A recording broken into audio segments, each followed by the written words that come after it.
Just a second. Okay, so it's recording. So hello everyone. Okay, so let us continue. By the way, I published the exercise number 2 on Moodle. All right. So today we start the new topic, and this is electron-electron interaction. So we'll now approach the interacting electronic system within Boltzmann equation.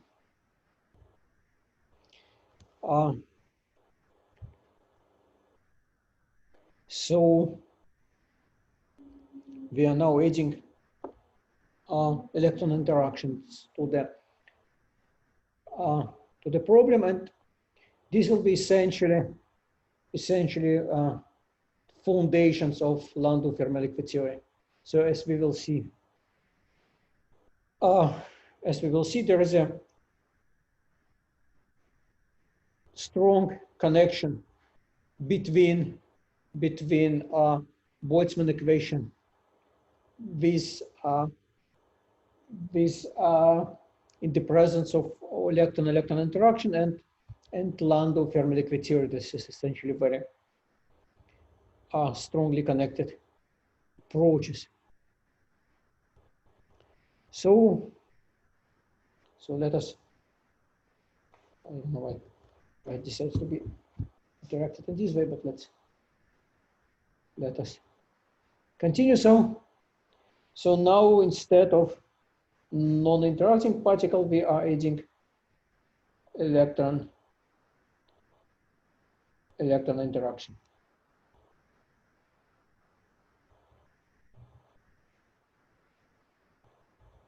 So let's discuss how do we add it. So we know that in the real materials, of course, electrons are charged particles. Therefore, if I have an electron here, it creates a potential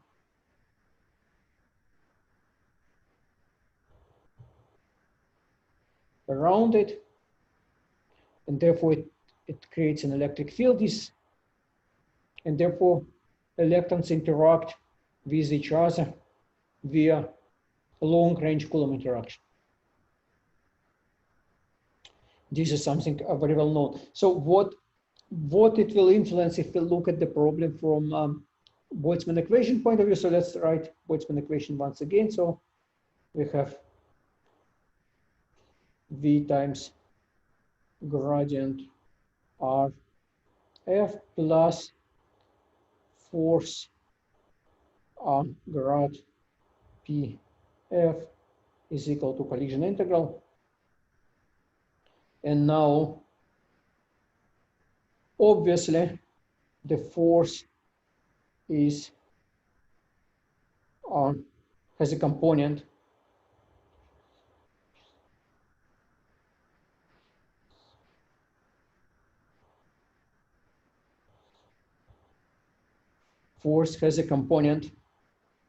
coming from electric field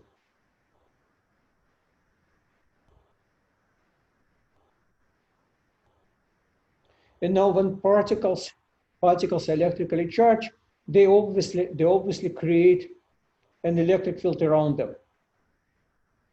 So how can we connect electric field around particles if we know the distribution of electrons?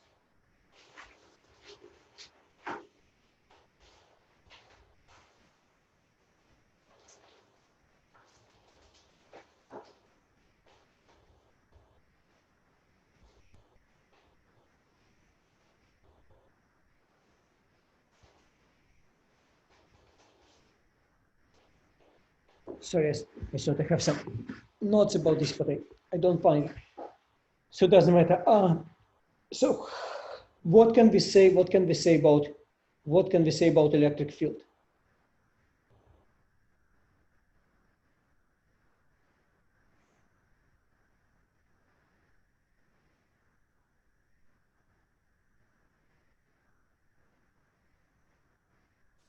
It is repulsive. I don't hear you. It is repulsive. Is it working? Well, the interaction is, of course, repulsive. Interaction between particles is, of course, repulsive. But how can we find electric field? Yeah. So in the Boltzmann equation, there is something. There is a force part, and this force part is controlled by electric and magnetic field. Let's for beginning, let's just ignore magnetic field. Let's focus on the electric field. So what can we say about this electric field?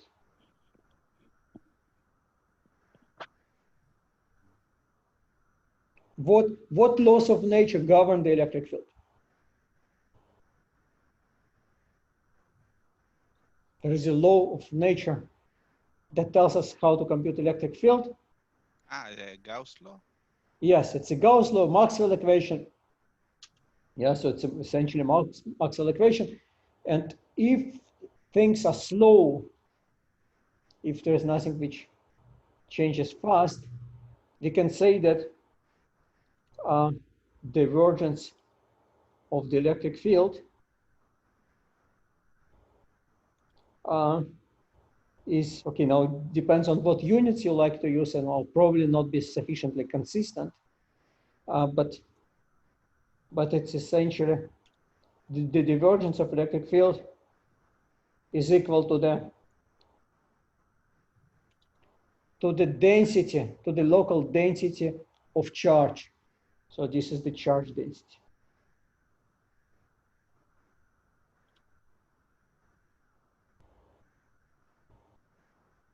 So if we know the local charge density, we know what is the divergence of electric magnetic field. But we also know that the charge density can be computed from distribution function.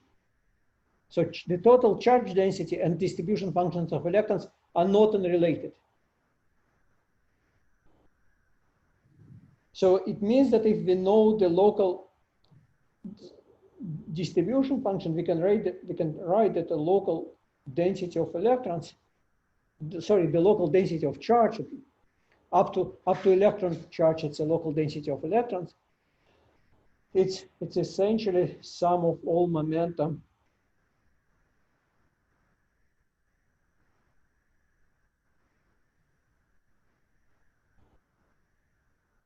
and then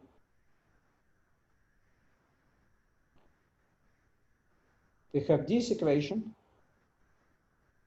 and we have this equation. So essentially, this equation becomes a self-consistent. So this equation is a Poisson equation. It's called Poisson equation. And once we require that the density of charge, it's controlled by the distribution function, and distribution function is controlled by electric field. This is self-consistent Boltzmann-Poisson equation. So there are two unknown functions and there are two equations. And this enables us to compute a distribution of charges and also the electric fields. So now we have a set of equations. We can now take our metal, apply some boundary condition to it, and compute their distribution of charges, currents, electric fields inside it. And this is valid for interacting electron. And we said that that electrons interact via long-range Coulomb interaction when we wrote Poisson equation. So here, so this implies that the interaction is via Coulomb long-range interaction.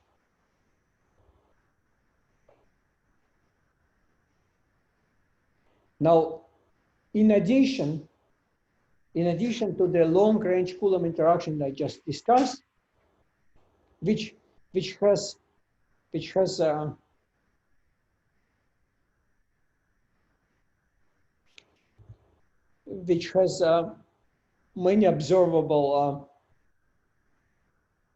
effects on the behavior of electrons. Yeah, so just this approach already allows to observe some interesting effects. Yeah, so already this very simplified framework allows to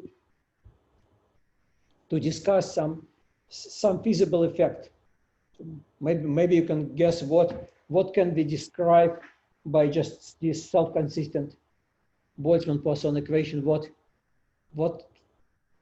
physical effects can we see?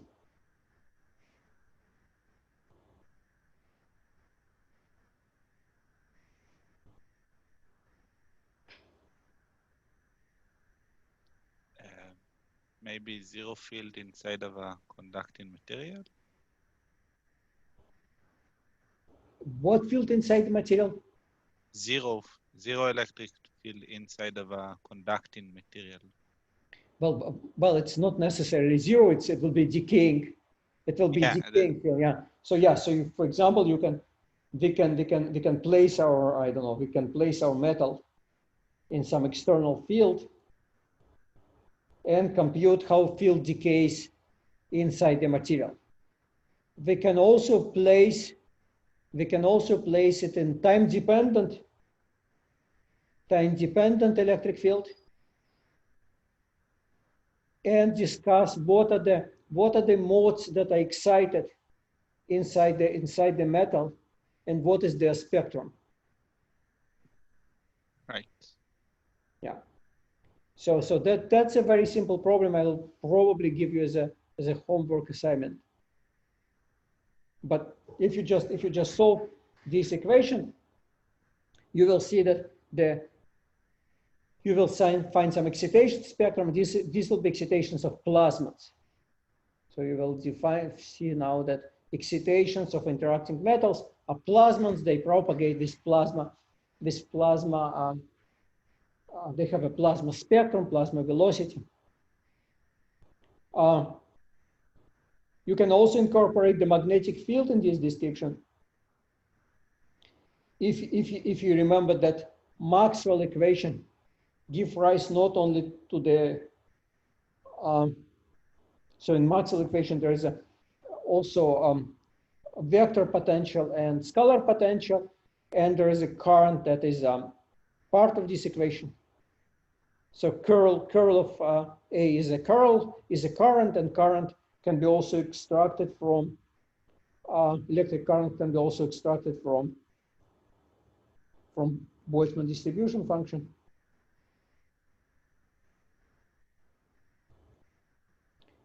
If you extract the current and plug it in Maxwell equation, then it will be no longer just Boltzmann-Poisson equation. It will be consistent equation between electrodynamics and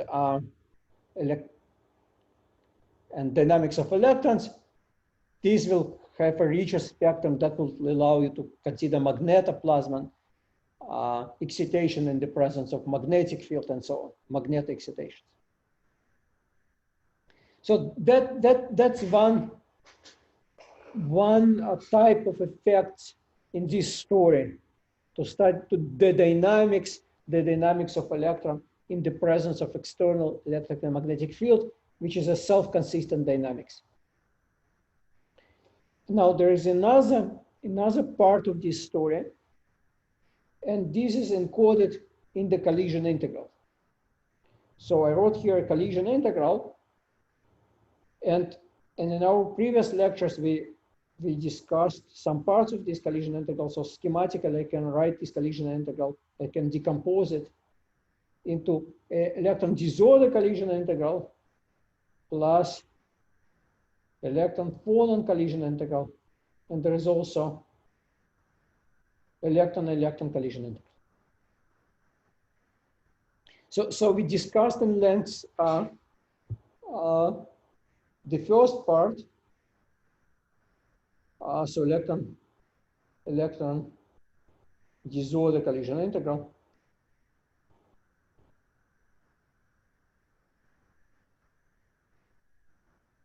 And we derived from here, we derived through the conductivity. So we noticed that conductivity is equal to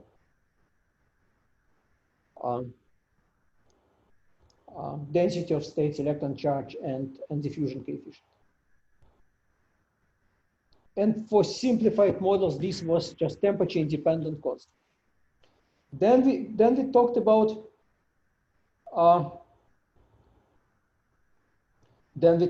electron-phonon collision integral, if you remember. And we found that electron-phonon give rise to an elastic collision, and this can relax momentum and energy.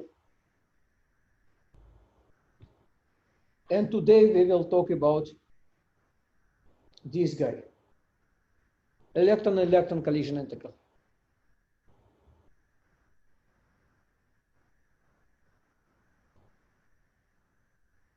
So the last piece describes the collisions that occur between electrons. Okay.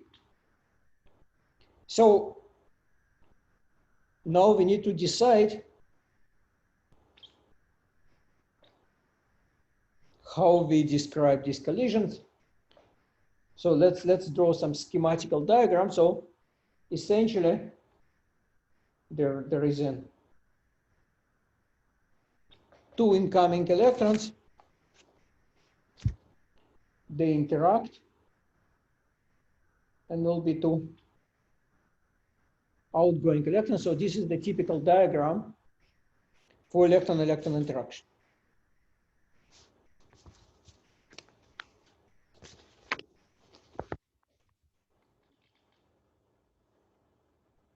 Now we need to construct a collision integral for two incoming electrons. So let's denote incoming electrons by some indices. For example, let's say that there is an electron with the momentum k and momentum k prime are coming in, and there are electrons with the momentum k1 and k1 prime are going out. So there are two incoming electrons and there are two outgoing electrons.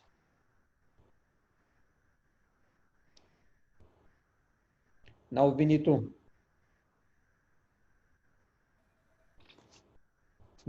decide how do we write a collision integral in this case.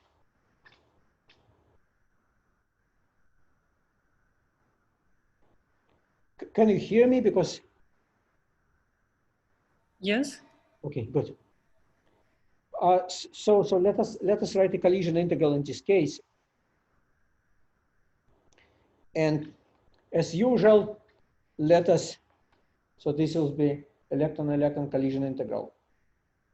And we'll divide the collision integrals into terms. There is an incoming part of the collision integral, and there is outgoing part of the collision integral.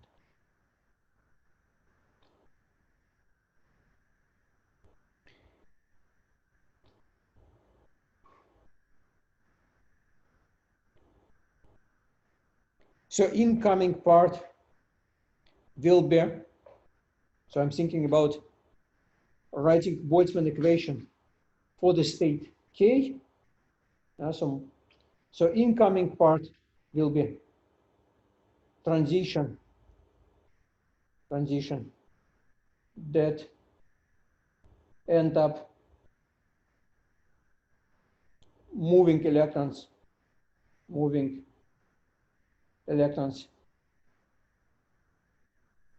into the state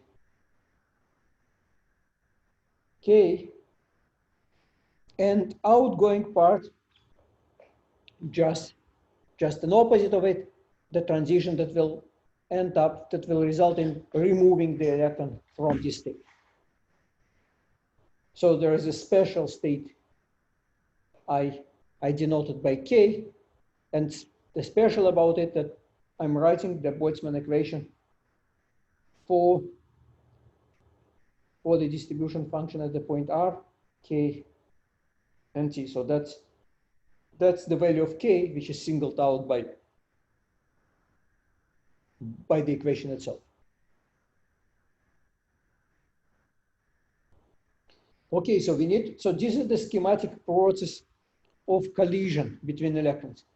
Now, just a quick question to you. Why there are 4 electrons involved in this collision? Why not 2? Why not 3? Why not 10?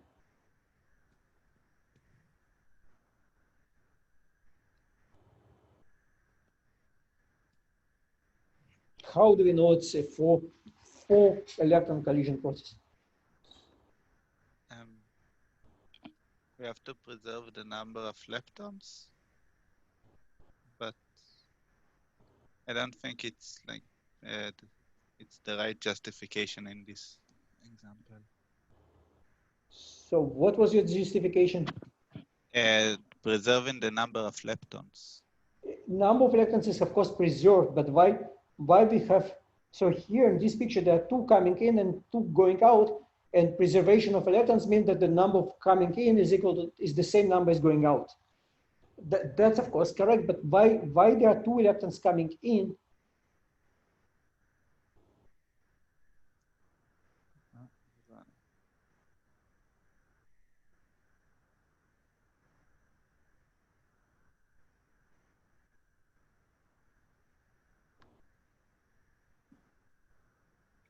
What controls this number? How do we know that it's 2 electrons and that the 2 is already enough, say, but there's no, and not 10 or 3?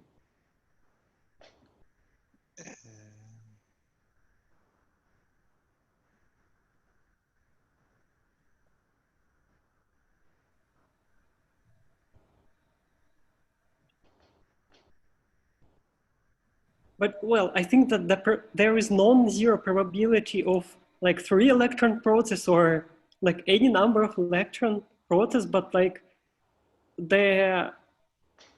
because they repel, I think this will be like the most probable, and like this process will give the largest contribution. So let's consider, let us, okay, so let us consider electrons in the vacuum for simplicity. So for me, metal is just a box, and that's my model of a metal box with infinite walls, and I put there a finite number of electrons. I claim there is something that tells me that the 2 electrons are enough. Or in other words, when you say there is a finite probability, you can ask by what parameter 3 electron scattering process is smaller than 2.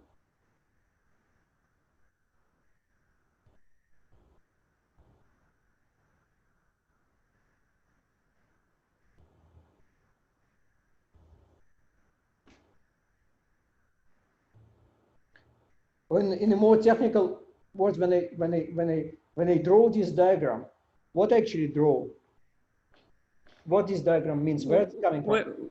Well, it's a 2-particle Green's function.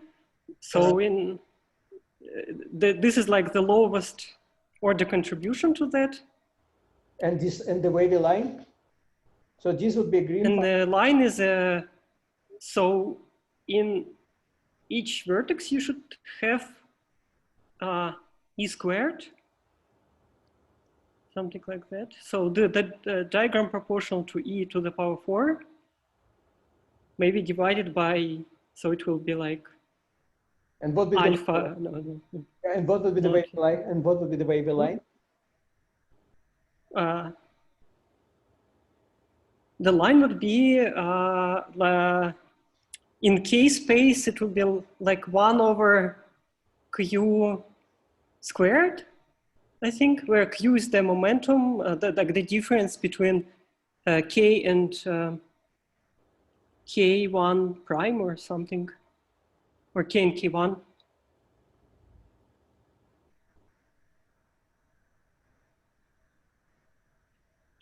So this will be just a Coulomb potential.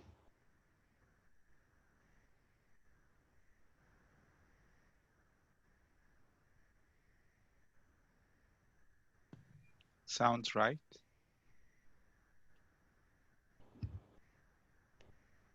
So the interaction is governed by the Coulomb law, right? The interaction is governed by the Coulomb law. And therefore, there is a Coulomb potential involved. That sounds about right. Now, Coulomb interaction is interaction of the type density. Yeah? So if you would write formula in Hamiltonian, the interaction will be density in the point x, v of x minus x prime, rho of x prime. Yeah? And density is psi dagger psi. Huh? And this is density psi in the point x prime, psi at the point x prime.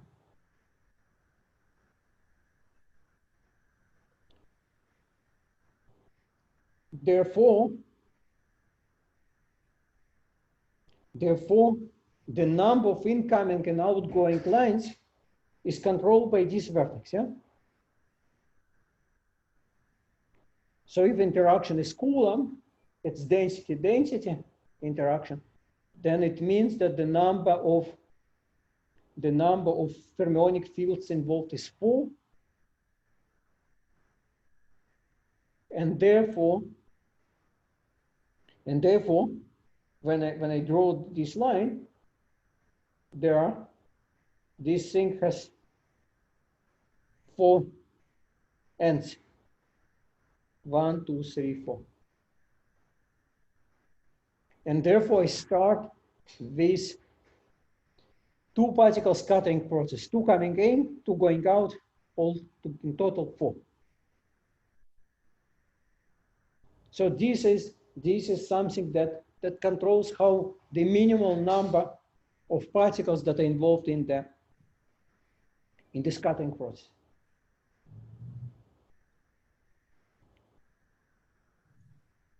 So we are starting with this scattering process, and now we need to write a generic collision integral for this scattering process. So let us write an outgoing part of collision integral for the state K. So that corresponds for electrons going away from the state K to all other possible states that we denoted K1, K1 prime, and K prime. So this will be outgoing part to all possible states K1, K1 prime, and K prime.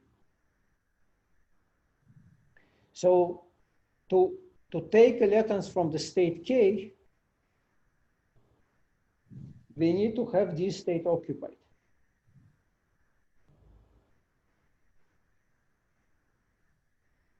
And now, okay, so to go to the state K1 prime, we need to have state 1, K1 prime empty. To go to the state K prime, we need to have this state empty. So there's a Pauli factor, And we said there were 2 incoming electrons, so one was from the state K and another was from the state K1. So we denoted here the incoming particles. Well, obviously this picture is reverse. Okay, so the correct picture should be, or at least to be consistent with my notation, we need to have a state K, state K1, K prime, and K1 prime. So K and K1 needs to be occupied,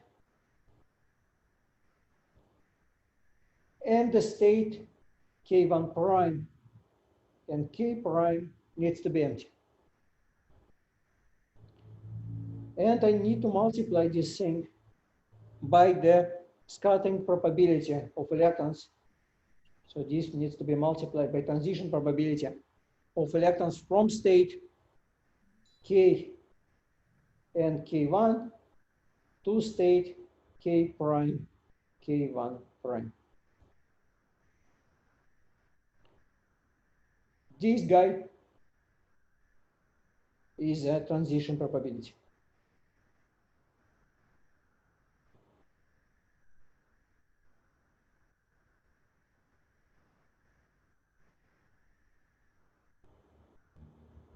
Okay, this is an outgoing part of the collision integral. I wrote it phenomenologically, just based on Pauli exclusion principle, and knowing that whatever is the microscopic model of interaction, it will result in some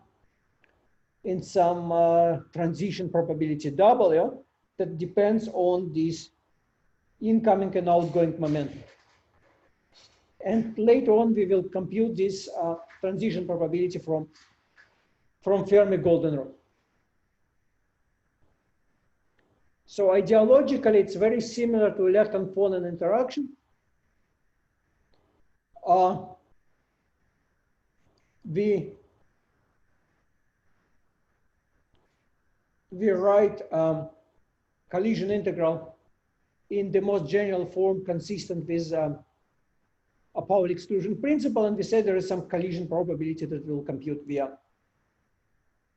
a Fermi golden rule. Similarly, incoming part of collision integral is written as some, again, collision probability of the process. And there we demand that the state K will be empty, the state K1 will be also empty, and state K prime and K1 prime will be filled. So this is a electron-electron collision integral. The sum of these two terms is the electron-electron collision integral. Now let's try to get some information from this collision integral and assume that system is near equilibrium. So let us linearize the collision integral.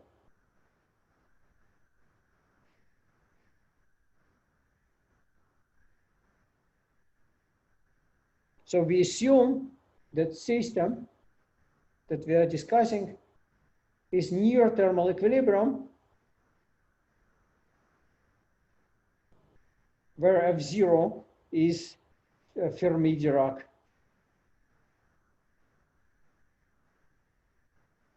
function.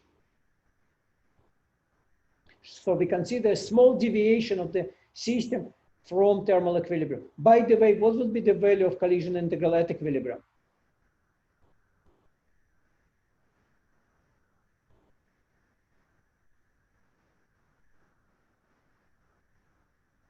What would happen if I compute a collision integral using equilibrium distribution function F0, Fermi-Dirac distribution function?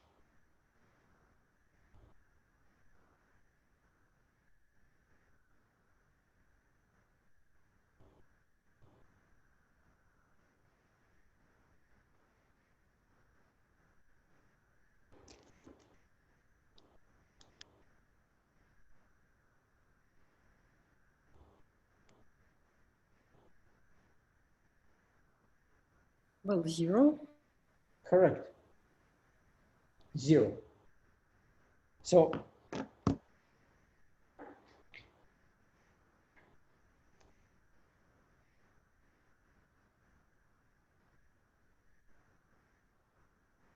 how do you know?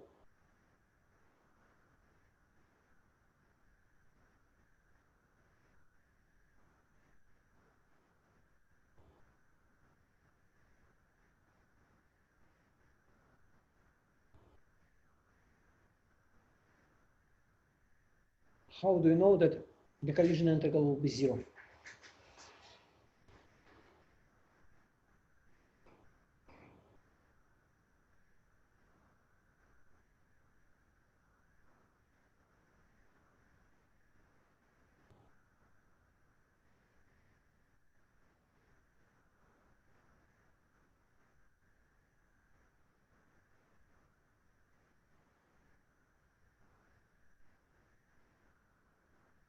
Hmm?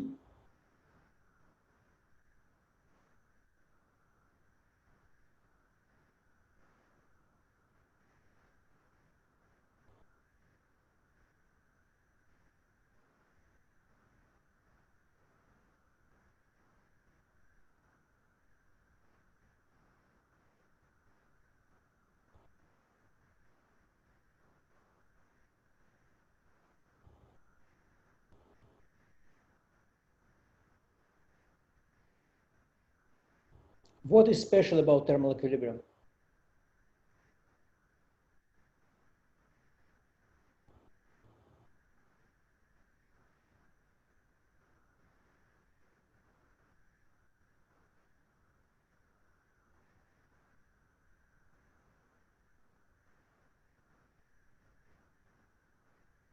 Why collision integral has to vanish at thermal equilibrium?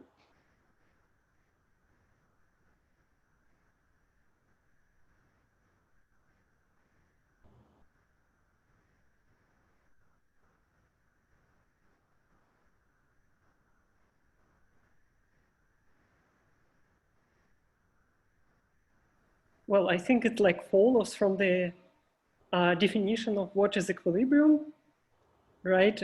So it's when, okay, I'm just trying to formulate it precisely. So when we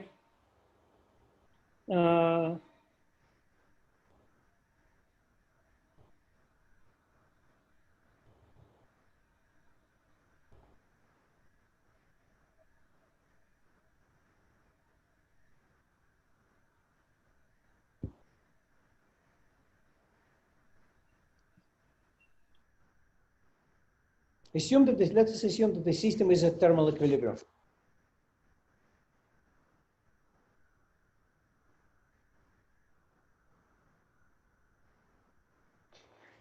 Maybe at equilibrium at 0 temperature, all the states below Fermi has to be occupied.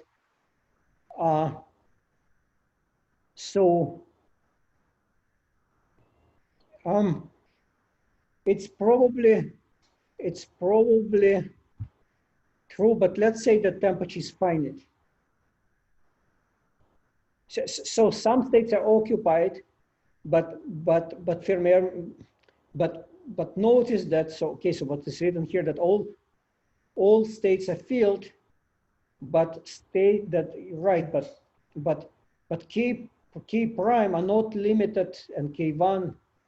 So yeah, so let's draw some picture. So there's a Fermi surface, and we pick some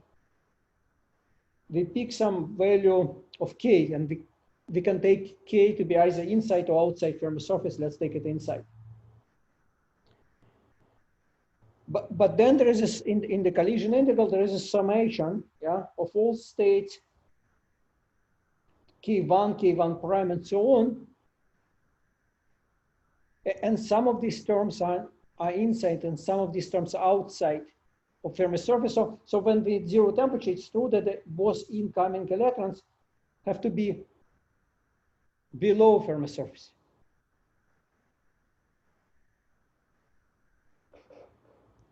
Otherwise there is a 0 probability to find this state, yeah?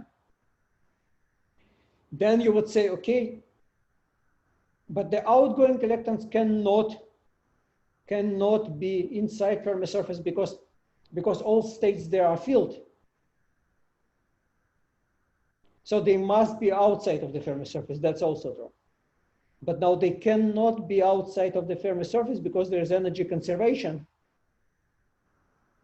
So states outside of Fermi surface has a bigger energy than the states inside Fermi surface. Therefore, energy conservation forbids such a process. That's logic. That's logic is correct. But let's take finite temperature. Let's take temperature which is bigger than 0.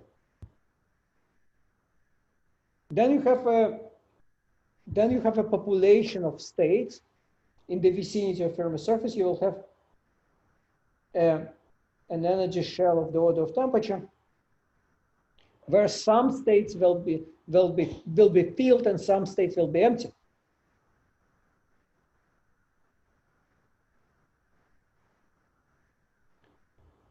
Yeah, so there is no simple argument that tells that the collision integral is 0. You cannot just so incoming and outgoing part of collision integral will no longer be 0. Each of them separately is no longer 0. Yeah, so the collision processes are allowed. They are not forbidden by kinematics in case of finite temperature.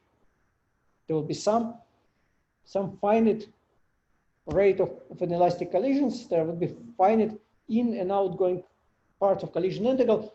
In total, however, there will be 0, and the question is why. And I think Paulina started explaining it, yeah? So you say it follows from definition of equilibrium. How it follows?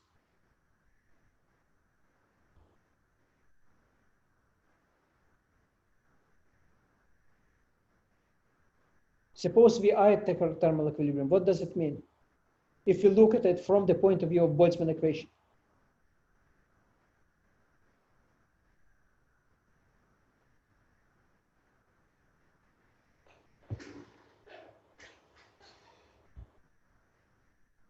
Suppose we created a homogeneous, but not necessarily homogeneous at space, but not necessarily equilibrium distribution of electrons, F of K.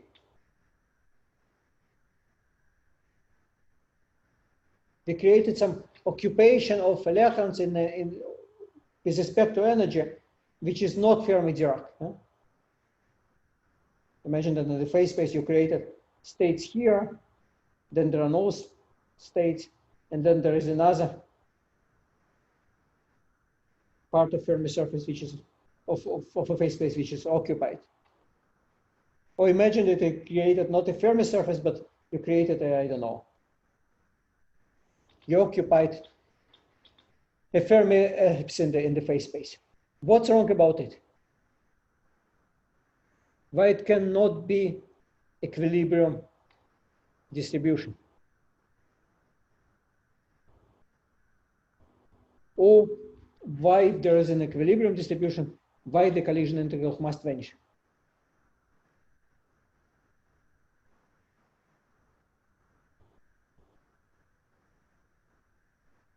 Either from mathematics or from physics.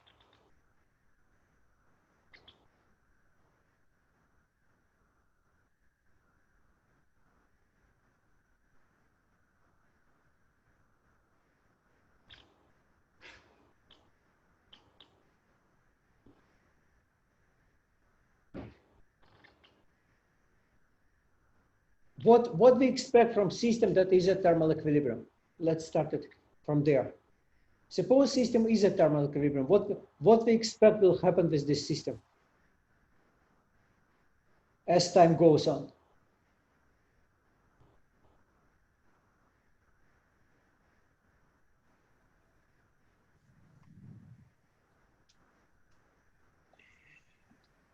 Well, nothing. So it's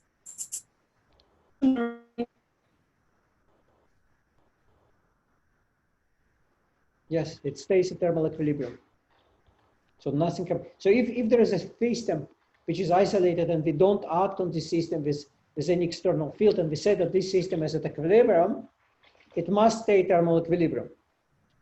Now, if you look at Boltzmann equation reads the time derivative plus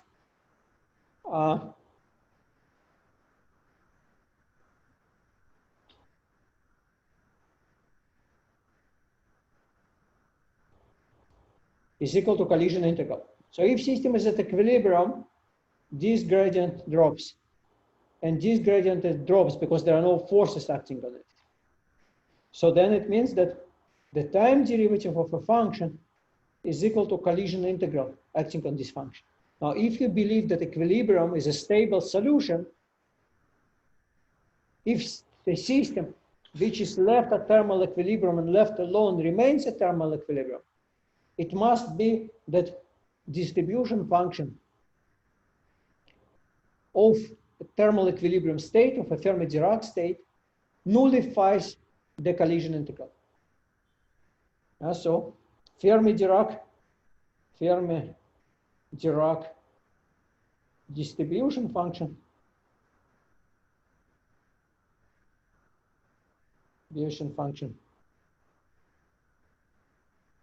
is a zero mode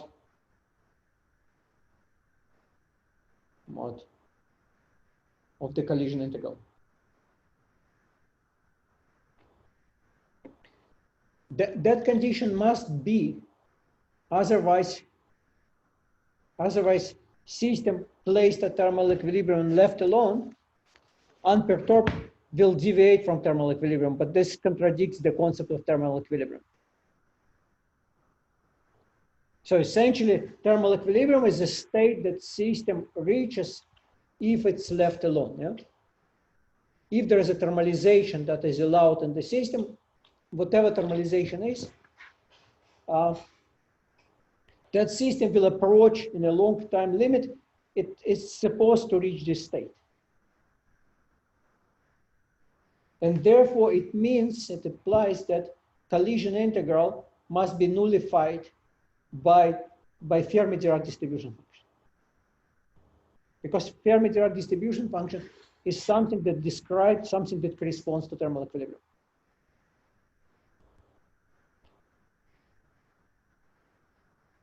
And therefore, a necessary condition for this collision integral to be legitimate, that it must be nullified by Fermi-Dirac distribution function.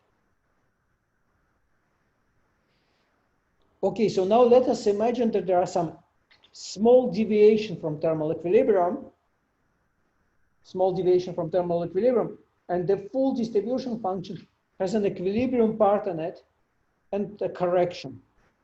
So assume that at some moment t equals 0, distribution function is slightly deformed. So it's close to the Fermi-Dirac distribution function, but there is a correction to it. And now let me study how collision integral acts on this distribution function. Now, as I tried to convince you a minute ago, collision integral is nullified by the Fermi-Dirac distribution function. Therefore, when I act on the function which is a Fermi-Dirac plus correction, I can use perturbation theory in delta F. I can say that this is approximately I acting on F0 plus correction, some correction acting on delta F, plus high order terms, plus nonlinear terms in delta F, and this guy will be linear. So I'm looking at the collision. I'm looking at the collision integral. This is a non-linear operator, and I'm saying, let us linearize this integral in this operator in delta F. So how do I technically do it? It's very simple. I just plug everywhere where I had a function f in the collision integral, I write it f0 of k1 plus delta f at k1. Here, instead of fk, I will write f0 of k plus delta f of k. And I'll do it with each and every term in the collision integral. And then I'll expand it. And I will write what is left. And as we understand, this, the first term, is identically equal to 0. And the linear part of collision integral will be a sum of two terms. An outgoing part with a minus sign, or an incoming part. So the outgoing part ends up being minus sum w k1 k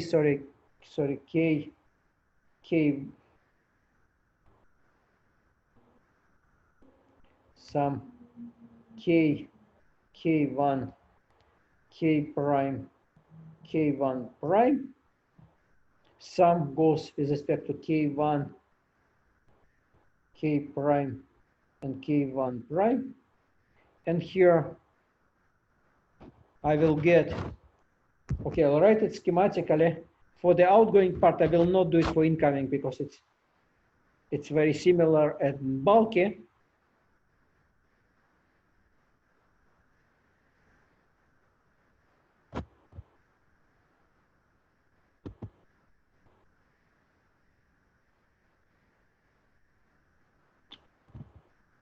Plus f0 of k delta f of k1,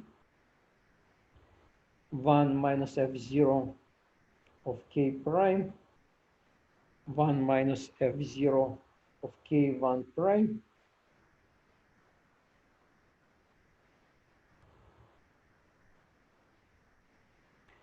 minus fk fk1, 1 minus fk1 prime delta fk prime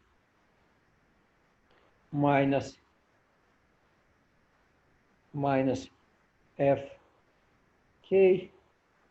fk1, 1 minus f0 k1, sorry,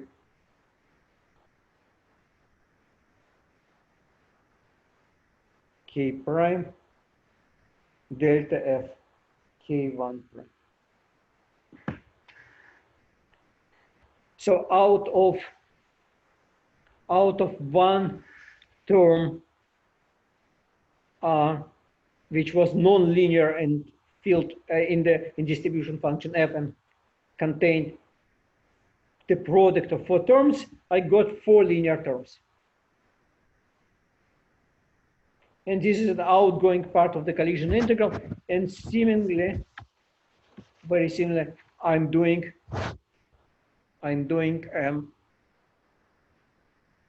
for incoming part.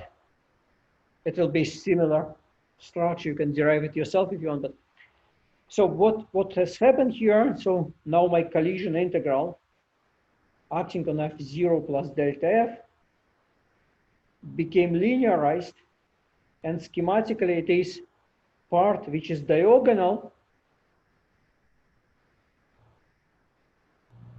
as a matrix plus part which is a non-diagonal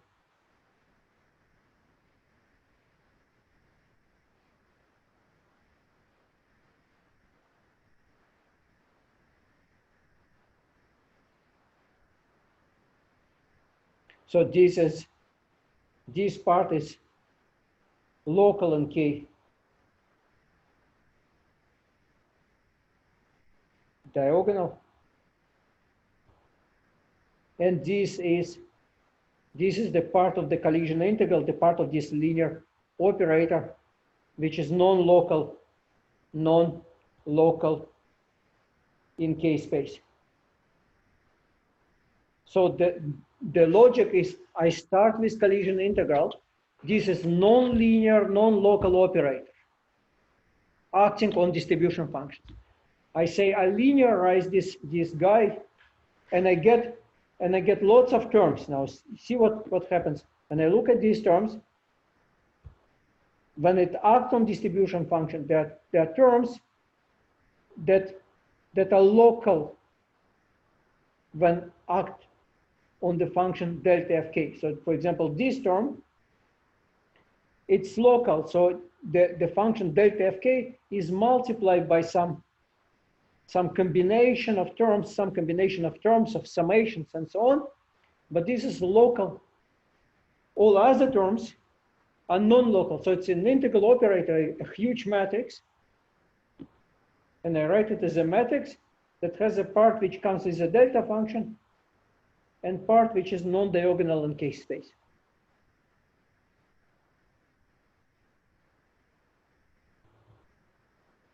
And I can compute both terms,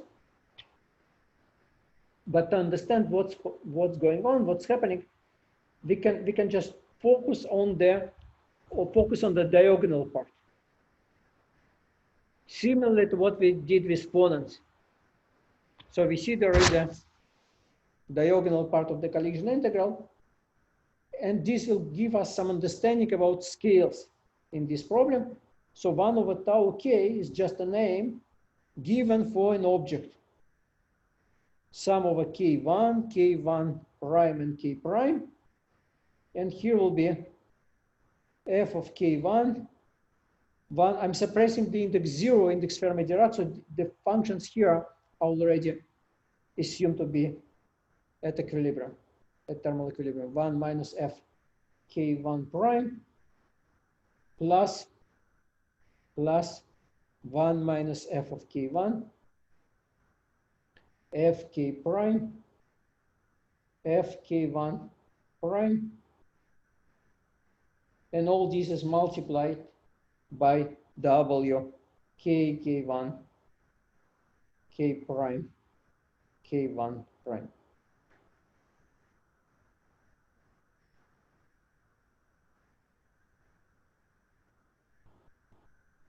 So if we know the transition probability for electrons to go from states k, k1 into states k prime, k1 prime, then we know everything that enables us to compute the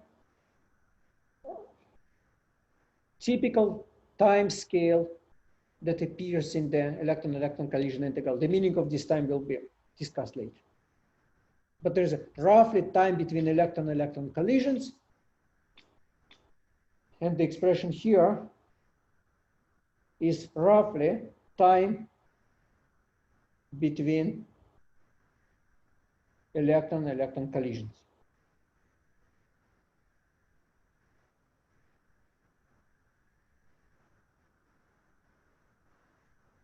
So the only thing that is missing from this expression is what is W.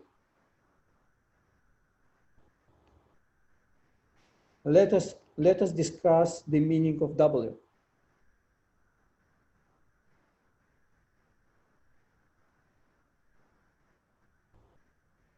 How can they compute W?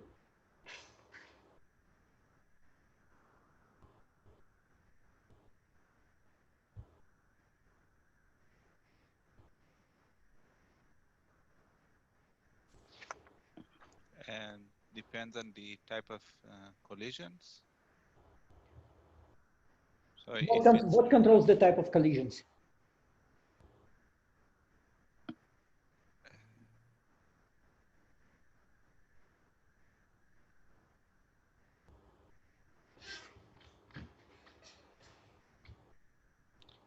the type of interaction. Okay, and type of interaction we already know, it's a Coulomb interaction, yeah? Yeah. So let's assume there is a single band spectrum, simple isotropic single band spectrum, normal Coulomb interaction, very standard, the most simple model imaginable. How we would compute the transition probability for one band electrons interacting via normal Coulomb interaction.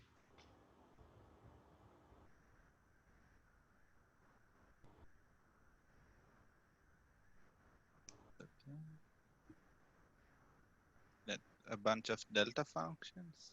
Okay, so delta function must be there. That's of course true. So if you want to compute W from state K1 to state K1 prime, K1 prime, so there must be some delta functions. What delta function must be there, and where it's coming from, yeah? There's one very simple rule how you write transition probabilities in general, invented by Dirac. And this rule is called Fermi-Golden rule. Okay. So if you want to compute transition probability, just use Fermi-Golden rule. What Fermi-Golden rule tells us? It tells us that you need to know matrix element. You need to know matrix element between these two states. You take an absolute value of it, square, and you multiply by delta function that provides you an energy conservation. It tells you that the total energy of the system is conserved. So this is energy conservation.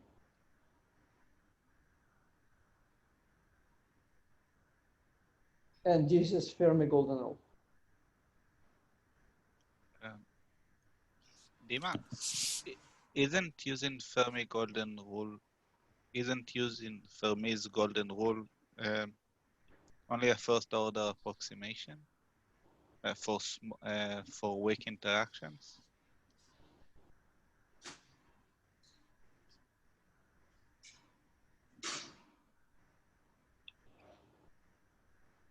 There are, I think that actually the answer is actually no.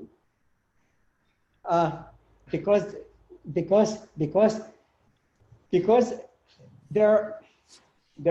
question is how you relate. There are two things here involved. One is the transition is a T matrix or transition amplitude. How you compute transition amplitude? M is the transition amplitude here. This is the scattering amplitude. Yes.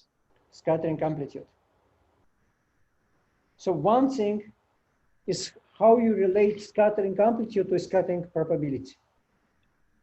So this equation tells, okay, take it as a grain of salt. I'm not 100% sure, but this equation tells you that if you have a scattering amplitude, you relate it to scattering probability via this relation. How you compute scattering amplitude is another story. Scattering amplitude, you may or may not compute using lowest order of perturbation theory or using any order of perturbation theory.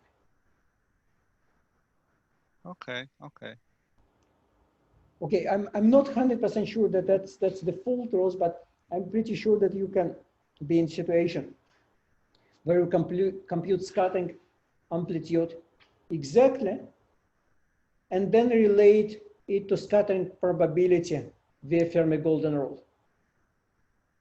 Okay, so is this procedure exact? Probably not, and I can envision some diagrams that are missing. On the other hand, it's definitely beyond lowest order of perturbation theory. So I guess it's just a Fermi-Golden rule. so it's probably it's probably by, okay, it's probably a question of definition, but it's a way to compute scattering probability from scattering amplitude. I don't know if there's a general answer to the question, if there are processes that are missed here, but definitely it's not lowest order perturbation theory. Now we are coming to the computation of the scattering amplitude. And the scattering amplitude, that's another story. Now we need to compute it in some way. And here, naturally, we will be using lowest order perturbation theory. So here I would say, let us compute it using lowest order and first Born approximation.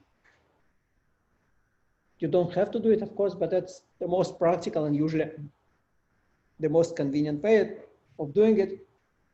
So what is the Born approximation for this process? What is the Born approximation for this process? And just the Coulomb interaction. Correct. So we have a vertex. We have a vertex that we call Coulomb interaction. And this vertex is a momentum dependent in general.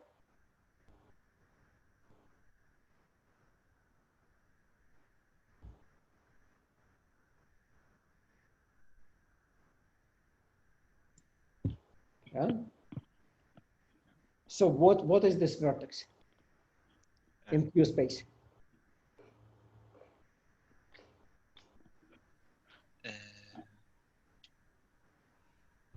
One over k squared. You already wrote it, I think. So let's call it k. Let's write it k.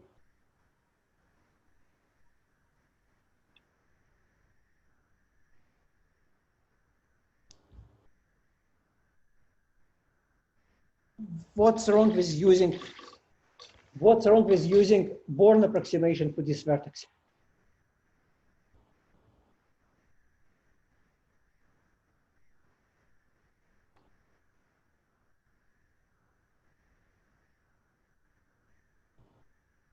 So when we use Born approximation, what do we assume?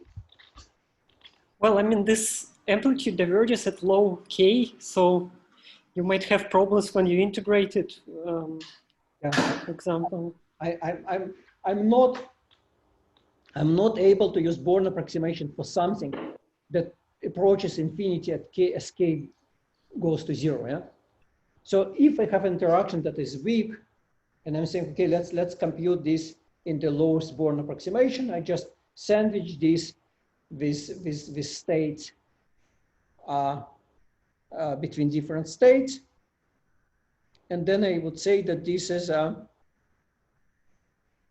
if this logic would be correct, I would just, let me write it formally. I would say that there is, in terms of this u, I will have a term that is this vertex at this momentum.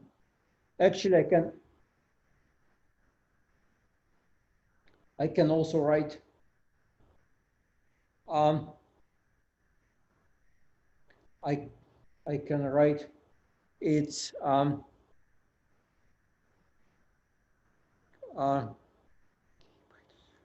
can write I think another term, but okay, just let me be, for simplicity, let me just disguise is times delta function of k plus k1 minus k1 prime minus k1. So these guys will be momentum conservation. So with delta function that conserves the total momentum times the value of the potential at the momentum that passes through this potential. Yeah? So if I have electron going from state k to state k prime, and then will be another electron that goes from state, what was that, k1 to state k1 prime, then there will be a momentum q going from there to there, then will be delta function that says that K1 minus Q is equal to K1 prime, and K plus Q will be equal to K prime. So this will be momentum conservation. And then the amplitude here, U of Q, will be essentially U of K minus K prime. So if the vertex U will be some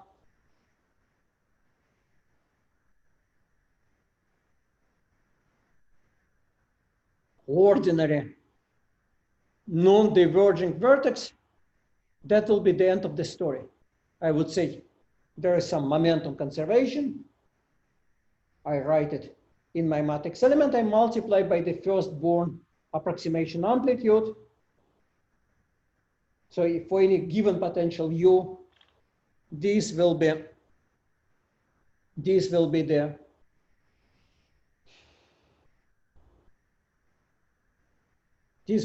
amplitude, and that is the firstborn approximation. This, what I wrote here, is indeed firstborn approximation for leptons with potential U. Would this potential be non-dangerous? That would be the end of our theoretical construction. I would have taken this matrix element, computed at absolute value square, and plug in the expression for W. The problem is that, as we already noticed before, that this vertex is actually diverging. So when K to K is almost equal to K prime, so when the momentum that passes through this vertex is small, this vertex is diverges. And therefore there is a problem here. In other words, lepton and electron interaction is long range. And therefore, in the momentum space, it diverges for small momentum. What can we do?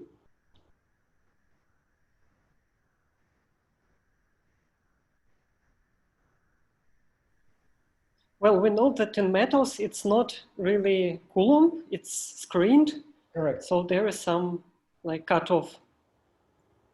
Yeah, so that's essentially it. That's essentially it. So if we would use a bare Coulomb interaction, we will be in the problem, but we say no, we do not want to use the bare interaction. We will be using screen interaction. Now, I don't know to what extent are you familiar with how screening of Coulomb potential is done in metals. So do you know how it works? And depending on that, I can just go straight to the answers, or I can explain what screening actually is. All I know in regards to screening is the Yakawa. I don't remember the exact name, but that you add some exponent, some decaying exponent to the potential, and it gets rid of the divergence at the 0 point. Okay, I see. So let's describe how screening is organized in metals in more details. So we see there is a bare potential. The bare potential is Coulomb. It's long range, power law, diverges at small q, means electrons interact at a very long distances. Things are not converging. So what actually happens in metal? Let's draw a picture. We have a metal. We put we put a charge, external charge into a metal.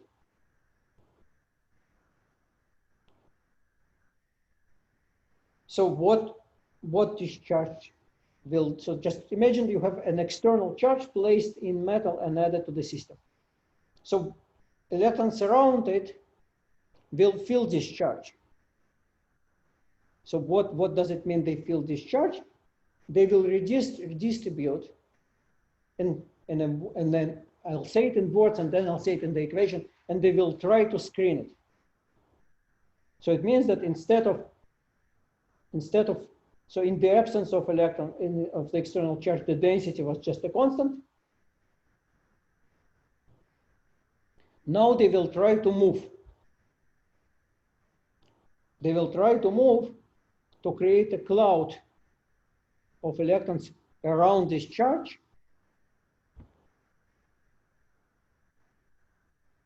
to balance the charge of external. So for example, imagine that you brought a plus charge to the system, then you will create more electrons around this charge, such that if you will look from far away, you will see that the total charge in this area is 0.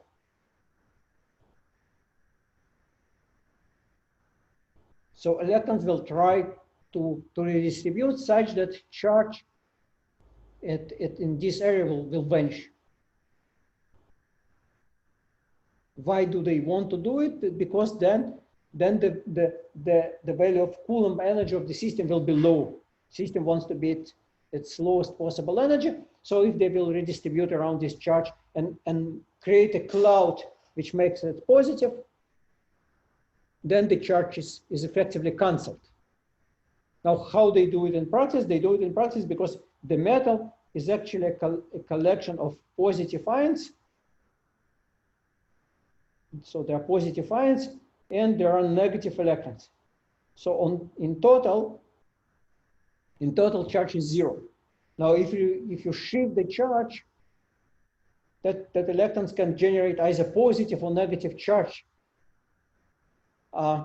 by changing the rules of this cancellation. So if you add negative charge to the system,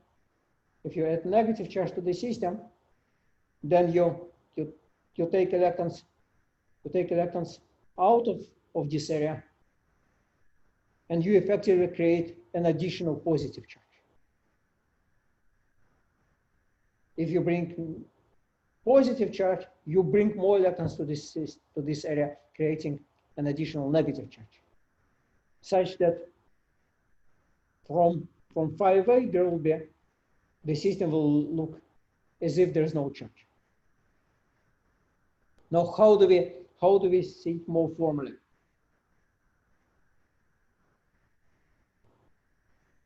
Okay, so let us look at our favorite Boltzmann equation.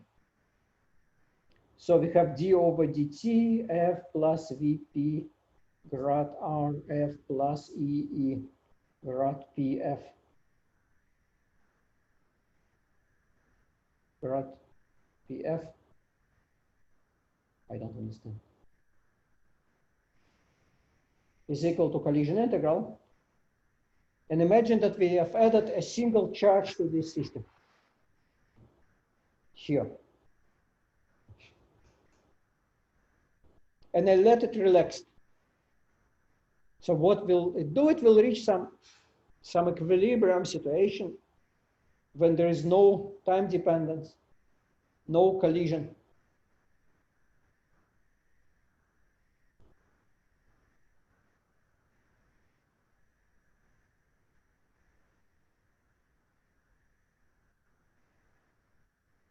But this means that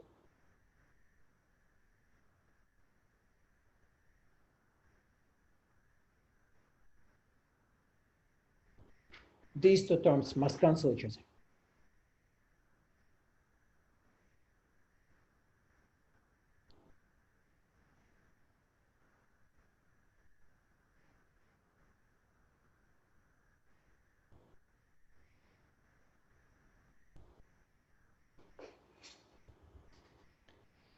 Okay, so how do they cancel each other?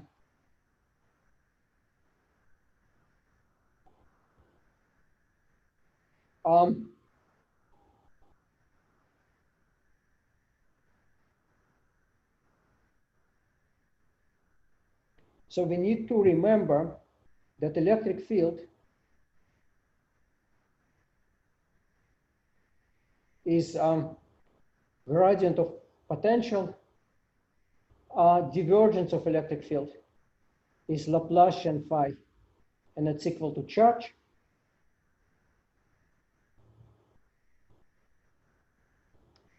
Charge is equal distribution function f of p r and t. Now we understand that the system is at equilibrium, so we know that distribution function can only be of Fermi-Dirac type. So p of r and t must be Fermi-Dirac distribution function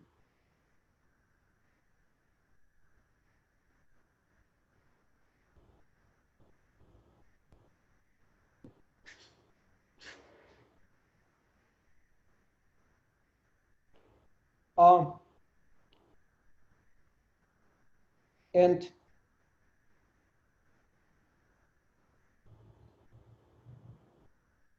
Boltzmann equation tells you that it's a Fermi-Dirac distribution function with respect to the full energy, kinetic and potential. If you check this solution, then the equation I just framed is satisfied, where potential is coordinate dependent. Okay, so then let's look at the equation above. So we have an equation that says for Laplacian of phi is equal, okay, factors like 4 pi will not be very careful with, d3 pi 1 over epsilon pi plus e phi over temperature plus 1. So now we got an equation which is just equation for potential. Everything else is gone. Now let us look at this equation in an interesting limits, right? And okay, when I'm writing EP, I'm implying that it's p square over 2m minus chemical potential. So it's counted from, or at minus chemical potential derived from. Okay, so now let us look at interesting limits. So what limits do we have? We have two limits. Temperature is much smaller than chemical potential. Temperature is much larger than chemical potential. These are two limiting cases. Let us assume that in metals, normally temperature is much smaller than chemical potential. So then the equation reads schematically integral over d epsilon mu of epsilon e in the power epsilon plus e phi over temperature plus 1. And now, okay, so now I need to write, by the way, that needs to be a charge, so 4 pi e. Okay, now this Bohr-Sommerfeld in the lowest order. So this is an integral d epsilon mu of epsilon over all states from 0 to state. So everything is filled up to state chemical potential plus E phi.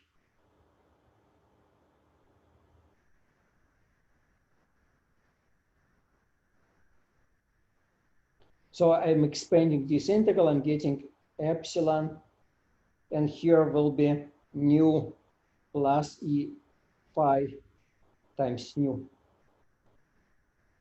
So I'm getting an equation d phi is equal to e square mu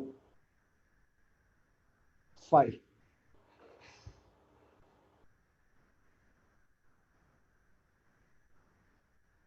So this guy up to the constant is,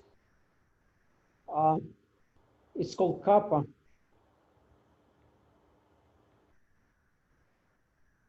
It's called screening momentum.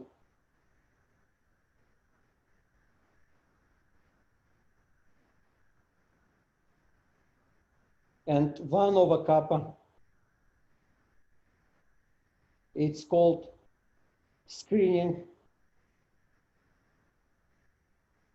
length. So what it means that if you solve this equation, and I probably screw up the sign, you will get that function f as a function of r will look like e in the power minus r times kappa. So what it means that if you place a charge in the metal,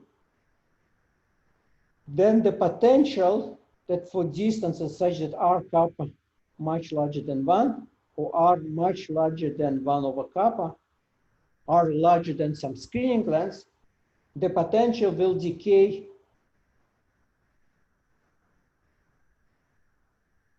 so here we scale 1 over kappa, and here the potential will decay exponentially. So you started with Coulomb interactions for single electron V of r was a Coulomb potential, and it's scaled as 1 over r.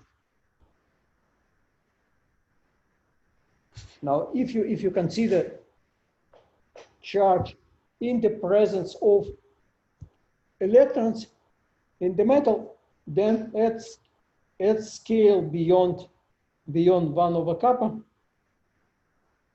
the potential is exponentially suppressed. And this is called screening.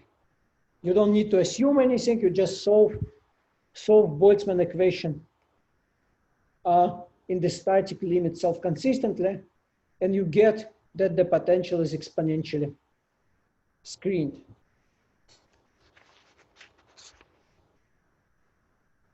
Which means that in the Q space, at small momenta, the potential essentially looks like 4 pi e square divided by kappa.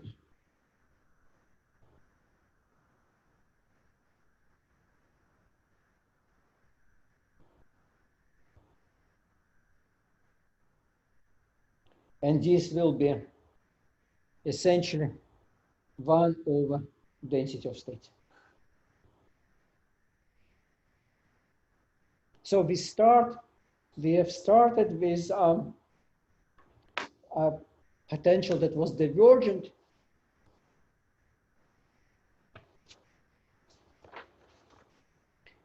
We encountered a problem. We encountered a problem.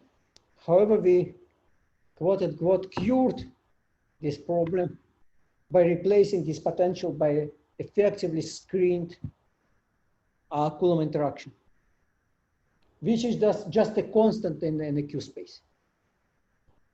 Now, you can like this procedure, you can don't like this procedure. That's up to you. But, and you can justify this procedure using some more microscopic approach, but that's the essence of it. So the bare interaction diverges, the screen interaction does not. So this is what we're going to use instead of Coulomb interaction in our theory. And if we use this, so this will be now effective potential.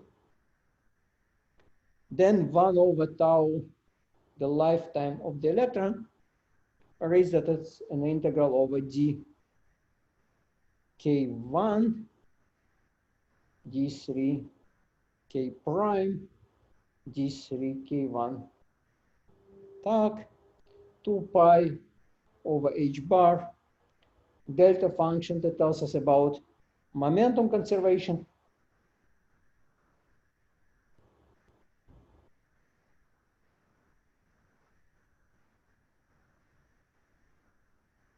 Delta function that tells us about energy conservation.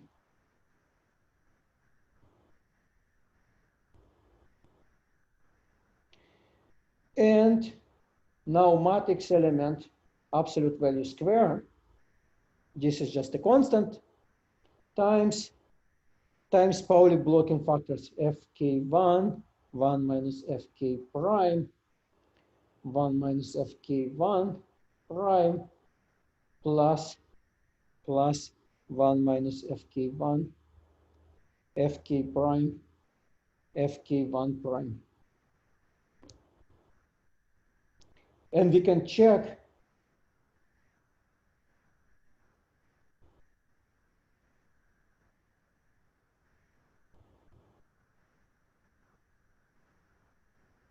doesn't matter. Let's keep it like that. And okay, and what we need to do now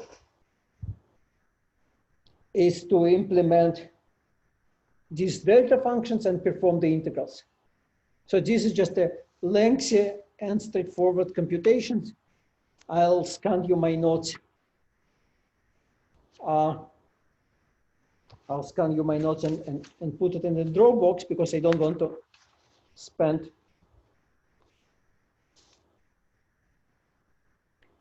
the next half an hour just writing the integrals. But once you perform almost all the integrals, you get 1 over tau k is equal to 2 pi over h bar u0 square epsilon square times some integral. And this is the integral over the Fermi surface of the momentum k1, integral of the momentum of Fermi surface k prime, and the delta function k times k1 minus k times k prime minus k1 k, and this will be just some number. So if k is close to Fermi surface, then I would be just a number, and this thing will give us 1 over tau k is essentially u0 square times epsilon square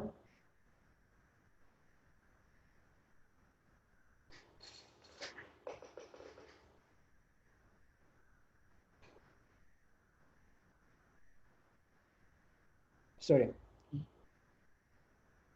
Yeah. Dima, Mm-hmm. do the notes contain how you went from a delta and energy and momenta to a single delta? Yes. Okay. So there are like 5 pages of computations. If you really want, I can. And I think we'll manage with this scan. Worst case scenario, we can always bother you in emails and stuff. Okay, sure. Okay. So the most important part from this story is what we see, that if, and this is the key thing, so if the momentum k is close to Fermi surface, we see that the lifetime diverges. So lifetime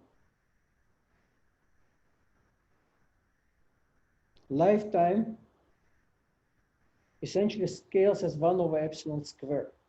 So when epsilon approaches 0, so if you have a Fermi surface and you count energy from Fermi surface, that's energy counted from Fermi surface, when energy approaches Fermi surface, lifetime approaches infinity.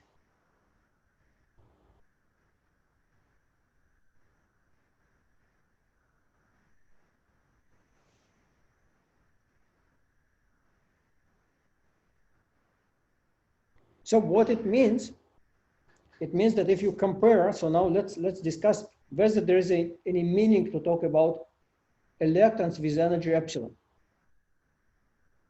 Because as we see, states with energy epsilon have a finite lifetime. It has a finite lifetime after, well, that's naive, of course, but we have found some electron-electron scattering lifetime, tau of epsilon, and we see that there is a lifetime for these states. So then the question is, if there's any meaning to talk about states with energy epsilon, if such energies, if these states have a lifetime. So for the states to be, so if they have a lifetime, it means that if you have a spectrum with an energy epsilon, you have a imaginary part of it if you write Green function. So this is the lifetime of the states. So for state to be defined, it needs that energy must be much larger than its broadening. Otherwise the state is not defined. But since these guys scales as are, then for energies times u0 square much smaller than 1, this thing is satisfied. So it means that it doesn't really matter what is the value of the bare effective potential. If electron is sufficiently close to the Fermi surface, its lifetime will be always sufficiently long in comparison to its energy. And therefore, this state will be well defined.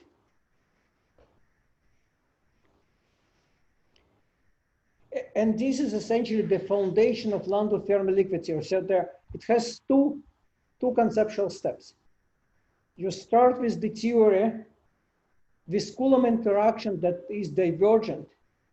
And it makes a first impression that the whole theory completely breaks down.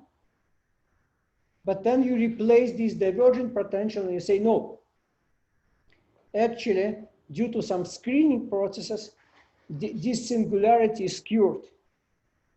It results in some effectively short range potential.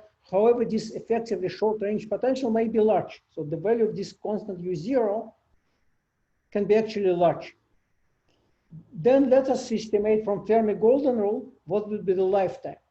And then what Landau noticed, that close to the Fermi liquid theory, the states will be still well resolved and will be okay. There will be a long living state.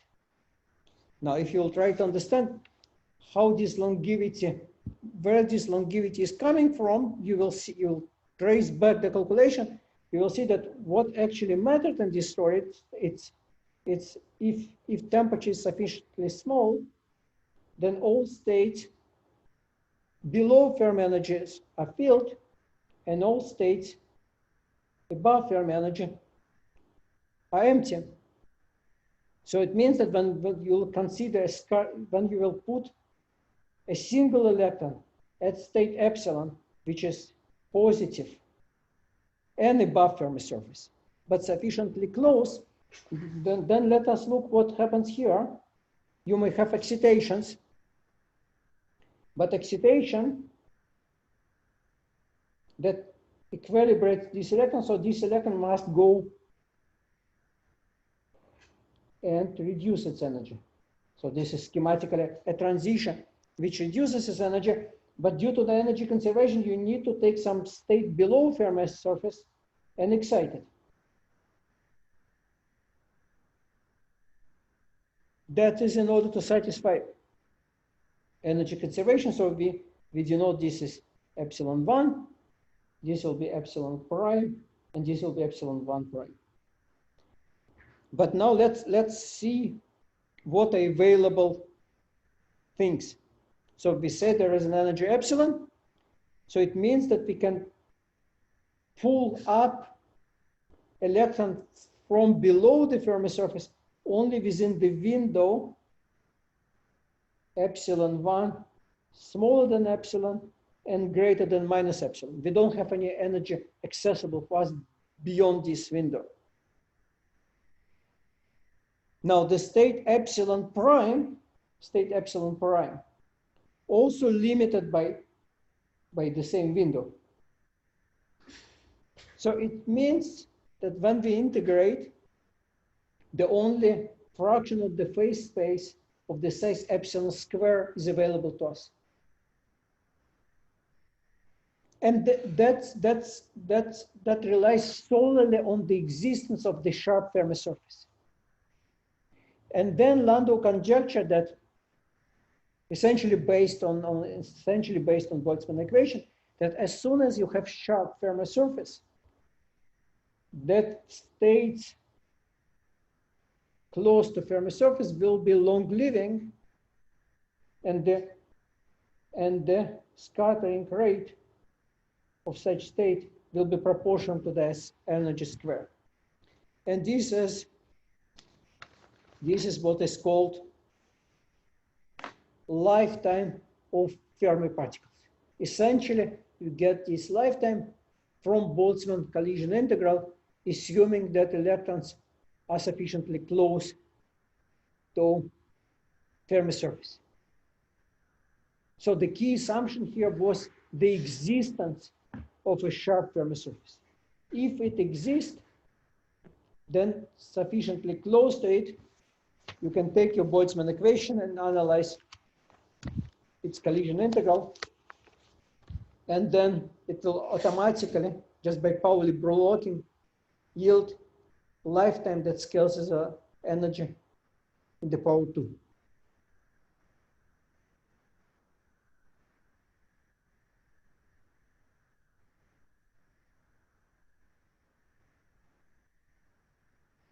And this is the lifetime of Fermi particles close to the Fermi surface.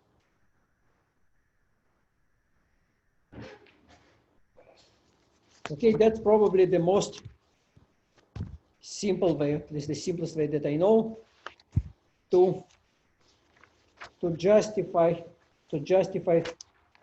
Fermi liquid theory as essentially as a self-consistent Boltzmann-Poisson equation. Okay, people, do you have any questions?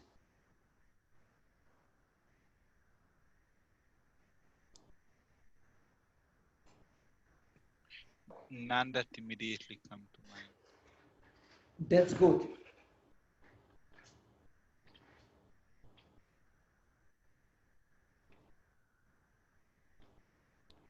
Right, so I'm please solve, for those who have not solved yet, assignment number 1. There's also assignment number 2 published on Moodle. I gave some a very long extended deadline because deadlines are not really very important. It's more for yourself and your self-organization, but at the end of the course, you will be evaluated based on this assignment. So please solve them eventually. I guess that's all what I wanted to say for today. So if you don't have any more questions, then I'll just end it here.